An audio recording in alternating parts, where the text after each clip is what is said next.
ছোট পর্দার অভিনেতা জামিল হোসেন ও অভিনেত্রী মুনমুন আহমেদ মুনের দীর্ঘদিনের প্রেমের পূর্ণতা পেয়েছে।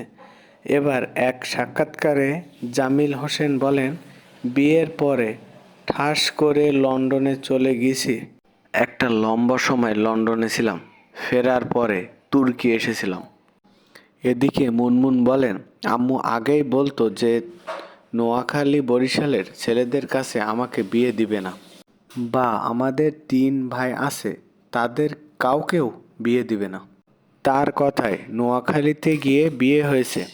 আমি তো এই বিয়েতে রাজি ছিলাম না, পরে আব্বু আম্মু সবাই আগে আমাকে রাজি করিয়েছে।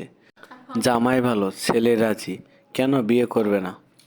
তিনি আরও বলেন, আমি যে নোয়াখালীর ছেলেকে বিয়ে করলাম, আমার এখন মনে হচ্ছে সব দেশের আসলে ভালো মন্দ দুইটাই থাকে। প্রকৃত সূত্রে নোয়াখালীর ভালো মানুষ সে। কাজের প্রসঙ্গে বলেন, খুব শিগগিরই আমাদের একটা কাজ আসতে চলেছে। ইতিমধ্যেই সেটি RTVতে দেখানো হয়েছে। সবাই আমাদের জন্য অনেক অনেক দোয়া করবেন।